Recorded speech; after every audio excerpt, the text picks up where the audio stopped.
সিরিয়ায় ইরানি ঘাঁটি লক্ষ্য করে বিমান হামলা চালিয়েছে দখলদার বাহিনী। এই হামলায় নিহত হয়েছেন ইসলামিক রেভলিউশনারি গার্ড কোরের এক সামরিক উপদেষ্টা। একই সাথে নিহত হয়েছে অন্তত আরও ১৬ জন।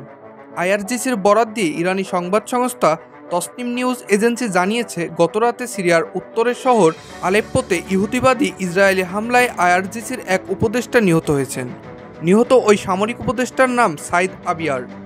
এক বিবৃতিতে Syrian observatory for human rights জানায়, পশ্চিম আলেপ্পো প্রদেশের হায়ানে এক কারখানায় ইসরায়েলি হামলায় সিরিয়ান এবং বিদেশি যোদ্ধাসহ ইরানপন্থী গোষ্ঠীর ১৬ জন নিহত হয়েছে। গত এপ্রিলে সিরিয়ার রাজধানী দামেস্কে কনসুলেট ভবনে ইসরায়েলি হামলায় ৭ কর্মকর্তাসহ নিহত হন ইরানের senior commander brigadier general Mohammad Reza Zahedi. এ নিয়ে পাল্টা হামলায় জড়িয়ে পড়ে ইরান ও ইসরায়েল।